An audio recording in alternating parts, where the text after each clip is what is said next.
Hey, good evening, IB Biology. This is Mr. McGee, and we're going to do our lab report on surface area to volume ratio as a function of reaction time. We're going to do this with whole versus diced potatoes. And you recall the other day with our lab, we collected data for the whole potatoes here, and we collected it for the diced potatoes, which can be found right here. First block, your data is collected here in these columns. And you can see this is trial 1.2, so this would be group 1, and they were at table 2. So this is first block, they were at table 3. So those of you in my second block class, I have your data right there. Now we are missing several of your data sets, and that is because second block, a couple of the groups had some major systematic errors that we talked about. And so we wouldn't want to include those. The rule in science is if you know there's systematic errors present, fundamental errors to an experiment, you don't include them in the data. But if you have no reason to suspect there is an error, then you would normally not discard the data. But there were definitely some learning things that we had to go through with this. So we're not going to include those. All right, next thing we're going to do is we're going to pretty much clean this table up here. We're going to create two tables, and we're going to create two separate graphs. And then we're going to go to our assignment here. You're going to paste your two tables here. And notice in the blue, you may delete all this, but this is just kind of your checklist. You're going to then put your scatter plot here, followed by your bar graph. And even though this looks complicated, the computer does all the work. You just have to step by step follow this instruction here. Then you're going to conduct a t-test. And again, this step looks really long, but honestly, it's just everything we've been doing. I just put a lot of writing here just to kind of give those of you working at home some extra instructions, okay? But otherwise, you're just going to do a t-test, and you can delete the blue when you're done and just answer the 3 questions right here. That's it. When you're done, I just put a spot here for you to put your discussion and your final conclusion, okay? So that's really it. We're making 2 tables, 2 graphs, conduct a t-test, and then conclude from the results. All right, with that said, please do not try to think of this lab as just another assignment. I know it is tedious and something we have to do, but the skills you are going to learn in this lab is going to carry with us for the next 2 years, so it is very important that you understand how to do this lab. And with that said, I will go quickly through this, but please feel free to fast forward and rewind and do what you need to, and just follow through it, and you will be able to do the lab report. All right, first thing we're going to do is we're going to create our tables. Let's go ahead and click on the top up here, and we're going to highlight this entire table and go over here and add a border. We're going to do the same thing over here and add a border. And that distinguishes our 2 tables separate from each other. Now we're going to want to click on the title. This is whole potato, and I'm going to highlight this straight across. And I'm going to go over here to merge, and I'm going to come here and horizontally align it in the center. Now I'm going to do the same thing for the diced potato. Highlight all of these column borders and go here to merge and center it. Now what we're going to do is try to color this a little bit. Click on the whole potato and go up here to where it says fill color. And you can pick your own color. Try not to make it too outlandish. I'll just pick this color here, and I'll do the same thing for the dull. And the reason why is it's going to draw my eyes to a title. And so you'll see in a little bit why this looks essential.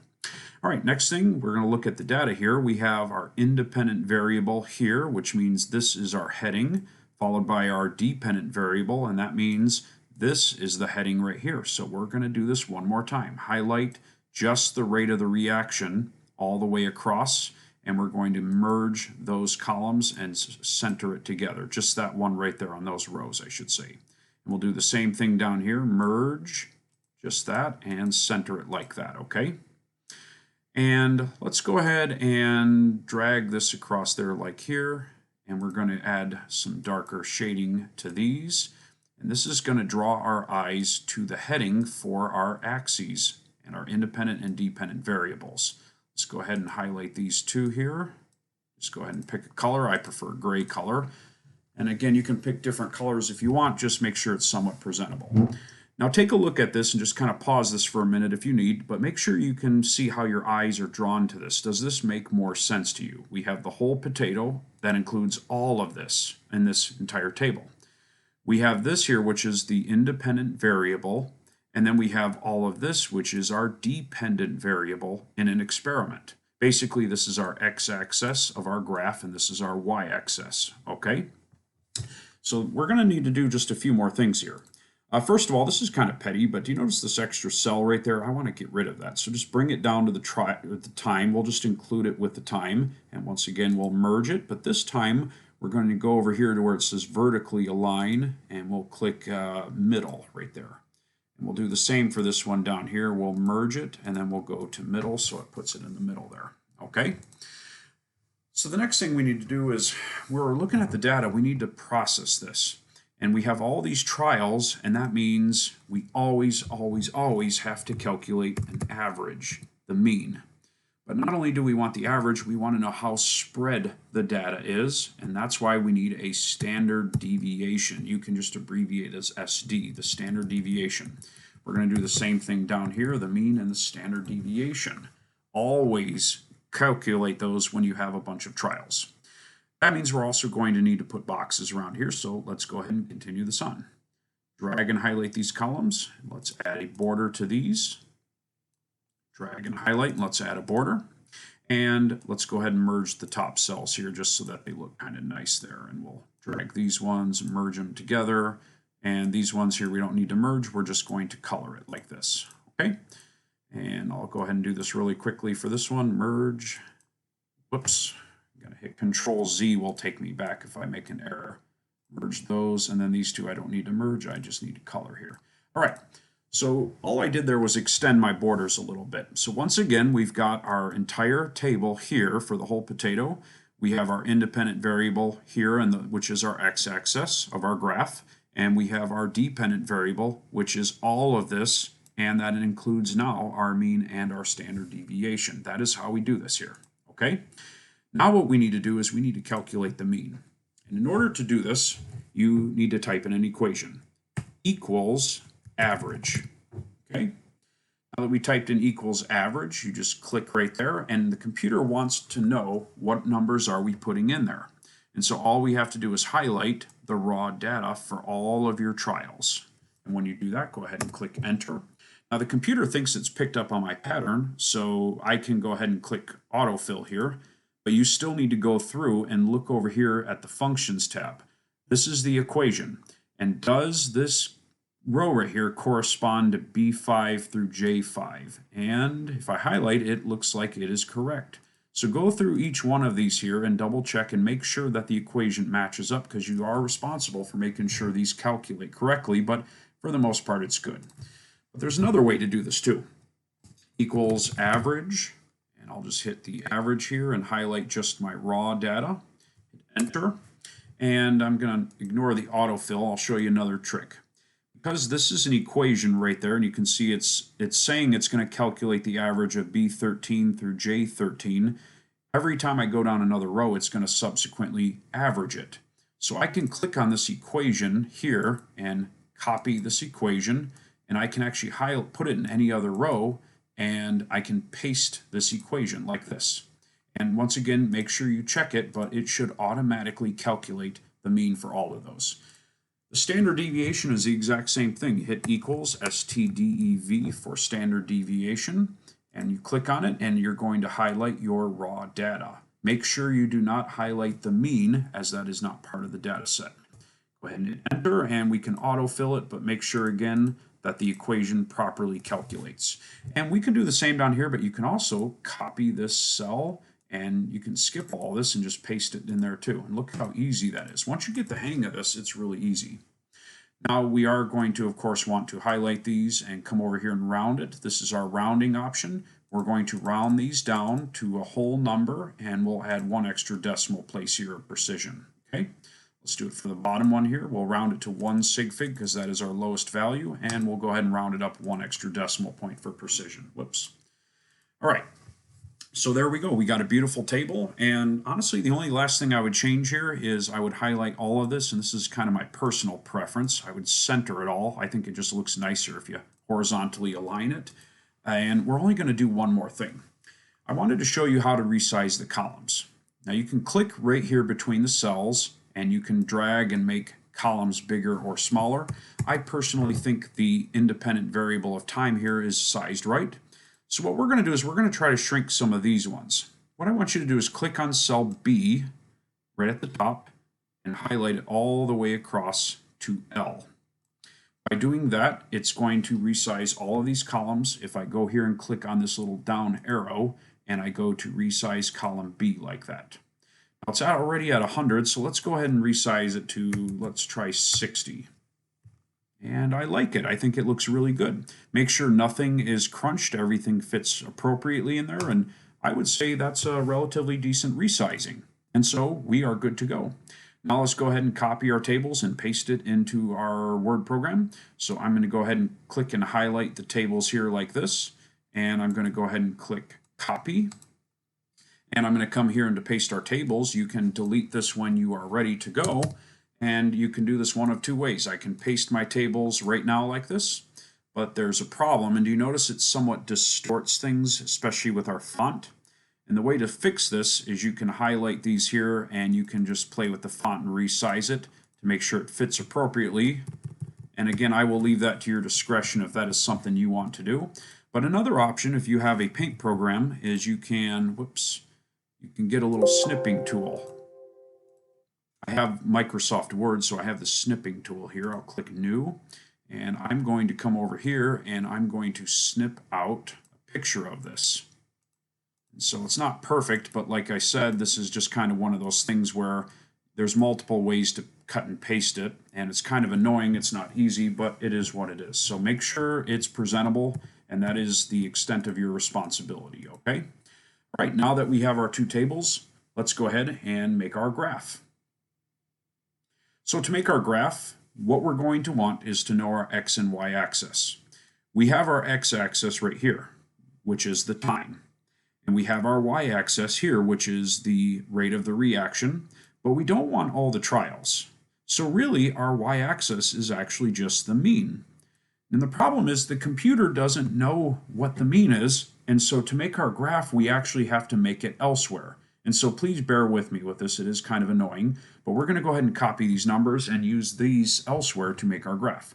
Go ahead here and highlight the 0 through the 240, and we'll copy these numbers, or you can just type them in later, and we'll paste these as values here.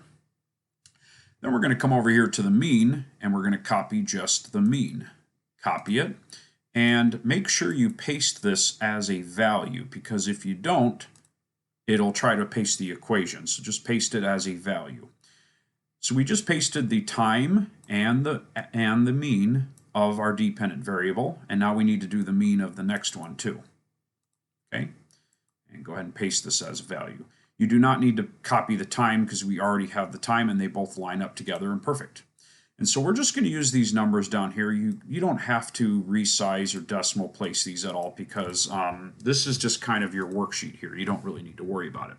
So what we're going to do now is we're going to highlight all this data, and this is annoying that the computer doesn't know how to do this, but what we're doing is we're telling Google Sheets that the first column is our X and the other two are subsequent Y-axes. And if you have those highlighted, you can go here to make a chart, or you can go here to insert chart, either way. And you should get a nice chart that looks something like this. But don't stop yet. Make sure you're under setup because we need to make a scatter plot. Go here to line chart or chart type and scroll down until you find the scatter plot option. Beautiful. Now we're going to customize this a little bit by going here to customize, and we're going to go here to series. And you can see if I go to series, it lets us pick out if we want to just do one color, change the size, but I'm going to do it to all of them. I want to make the dots a little smaller. I think 7 is a little too big, so let's make the dots a little smaller, make them 4. I'll leave this to your discretion here if you want to do different, but again, we're under series, and scroll down once you do that, and come here to where it says tread line. Click on it. Now notice it gives us a straight tread line. It's not a connect the dot type of line because it's in science we don't really want connect the dots. We want an average line that goes through the data. But the problem is this data appears to be a little curved, so I don't think we should use a linear. I would like you on this lab to use a polynomial curve instead of a linear curve. Once you do that, you can go ahead and close your series. And there we go. We have 2 lines and they appear to be beautiful. Okay, the next thing we're going to do is we're going to try to label our axes here. So you can see we have our X and our Y, but it has no labels. And you can see our labels should be pretty much what we have on our table, the time and the rate of the reaction.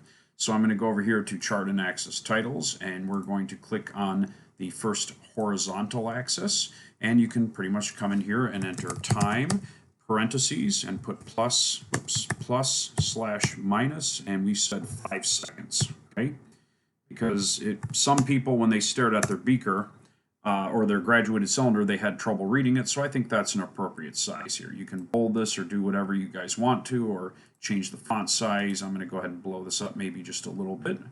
And let's go ahead here and go to vertical axis. And this one, we don't have to type in everything, but it should be pretty consistent. Let's do rate of reaction, and make sure you have unit and uncertainties. Plus, slash, minus, and we said 0.2, which was reasonable considering the beaker we looked at.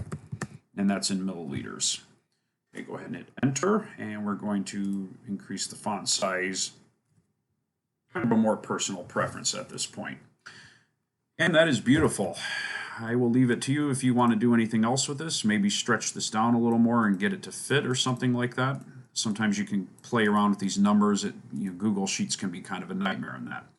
All right, with that said, you now have your scatter plot. You can copy your scatter plot, come here and paste your scatter plot. There's one other thing I will add here I made a mistake on earlier, and I'm not going to require it for this lab, but if you want to try this when you get a chance, you can clear this out like this. And that is, whoops, we should probably add a header. I forgot to show you how to do this here. This is, we'll leave the time blank here, and this one will be whole potato, and this one is diced potato. And the reason we want to do that here is because if I highlight and I have a header for those, I forgot to show you again, but if I come here and do a header like this, and I come here to custom, whoops, sorry. And again, you don't have to do this. I'm just trying to do this quickly to give you an idea. The reason we want to add a header there is we can come here right under setup and we can use row 19 as headers, and it always automatically picks the row above it like this. And that's what's nice is now we have a key that tells us what the colors are. But again, because I didn't tell you how to do that earlier, don't worry about it too much, but I don't want to go back and edit this video. But that would be a nice thing for you to do. Then you would have it nice and headed there. Okay? Now the last graph we're going to do is a bar graph, and this one's pretty quick too. The bar graph has another trick to it, and it's only going to have 2 categories. So the bar graph, what you're going to do is come down here and we'll do whole potato, and we'll do diced potato. Now what you're going to do is you're going to need the highest bars possible, and that would of course be at 240 seconds because you can see it was the highest here. Okay, so we'll go ahead here and put 9.1 here for our whole potato, and we're going to go ahead and put 30.1 for our diced potato. But here's the trick for the bar graph. You don't want to put it right here because Google Sheets is not smart and it thinks this represents 1 bar. So we're going to put it in the section over, and we're going to trick the computer. It's annoying, but it's just something you have to get used to with Google Sheets. So again, put the average in a separate column like this, and if we had a 3rd bar graph, we would then move it over to here and so on down there, but we only have 2. So let's go ahead and highlight these here and go here to create chart. And voila, we have a nice beautiful bar graph that looks kind of, well, looks pretty familiar. You can click up here and get rid of that legend. We don't need it. All right, now the tricky stuff. We're going to create error bars on this one. Okay, so I'm going to move this just to the side here a little bit more. What we're going to need to do now is we are going to need to look at our standard deviations, as you can see right there. We're going to come over here to customize our bar graph. And by the way, if you don't get a bar graph, make sure you come here to the chart type under setup and you would select the bar graph, but that's only if it didn't automatically do that. Come here to customize, and you're going to come here to series once again, and where it says apply to all series, let's just do the whole potato in blue first, and that is column 1. So now we have the whole series, or column 1. You're going to come down here, right where we had our trend line earlier, but we're going to go to error bars. And we're going to enter constant, which is a number. And what we want is the standard deviation for that whole potato at 9.1. And our standard deviation was 3.4. Meaning we had an average of 9.1, but it had a spread of 3.4. And that's what we're going to do with that. Come up here now and select column 2, and we'll go error bars again, constant, and you can see where we had an average of 30.1, we had a spread, a standard deviation of 10.1. Go ahead and hit enter, and there you go. You now have a beautiful looking bar graph. The only thing you have left to do here is add a y-axis, but I'll let you do that on your own time here. Otherwise, I think it looks pretty outstanding. And so you can now take this and paste your bar graph right there. Very last thing we need to do is calculate a t-test. And we're pretty much all done. Honestly, at this point, you're probably good, especially if you understood it from the assignments that we did, but I'll go ahead and do the t-test. So the t-test, again, we can compare any 2 rows of data. I don't care what it is. You literally can pick any 2 rows of data in this experiment. But for the sake of this experiment, we want to compare whole potatoes and diced, and we want to pick the most extreme group, which would be at 240 seconds. So what we're going to do is we're going to t-test this bottom row here against this bottom row here. We want to see at the longest time we let the reaction take place, did whole potatoes significantly perform differently than diced potatoes? And that's what we're going to do. So I'm going to do this problem for you, but because I want you to get your own answer, I'm going to do the 60 here. So make sure you don't follow me exactly. That's only, again, because I want you to calculate on your own and you don't see what my answer is. So here's our t-test. I'm just going to write this right there. Again, if the p-value comes out to be greater than 0.05, then we keep the null hypothesis. And if the p-value is smaller than 0.05, we are going to reject the null hypothesis. Okay? And again, our null hypothesis here would be, our null hypothesis would simply be that there will be no difference between whole potato and diced potato times. I don't know about you, but that looks pretty different to me, but let's not bring in our opinions. Let's do the t-test. So here's what you're going to do. Equals t-test. Just type it in and click t-test. Now what you're going to do is highlight your rows. And again, for yours, you're going to do the bottom row there, but I'm not going to do that because I want you to see your own data. So please don't do what I'm doing here. Click just the raw data. Make sure you do not include the mean or the standard deviation. So I'm highlighting one row. Now I'm going to hit comma. I'm going to highlight the row for the diced potatoes that I want, comma, and now we're going to test those 2 rows. We're going to enter a 2-tailed test. As mentioned before, I always do a 2-tailed test. And now I have to ask, is it paired or unpaired? And in this case, it is unpaired. We're going to enter a 3 for unpaired. And I'm going to go ahead and click this, and I'm going to go ahead and round it to, let's do 2 sig figs here, okay? 2 sig figs, I'll round it up to 1 extra sig fig, okay? There's our p-value. And what should we do with it? Well, in this case, it is less than 0.05. Therefore, our conclusion, we will reject the null, and we will conclude that at 60 seconds, there is a significant difference. We will reject the null and conclude at 60 seconds there is a significant difference between whole and diced potatoes. You guys again are doing 240 seconds. I just did 60 seconds as a sample. All right, otherwise that's pretty much it. You type it in there, give me a conclusion, and again, this video is a little longer, but hopefully you can skip through a good amount of this and use it as needed. This is Mr. McGee. Please let me know if you need any help on this. I'll give you some more time on it, but I hope you guys do well. And again, good luck, and make sure you learn these lab skills, because if you learn now, the rest of the labs we do will be much easier. Take care. Bye.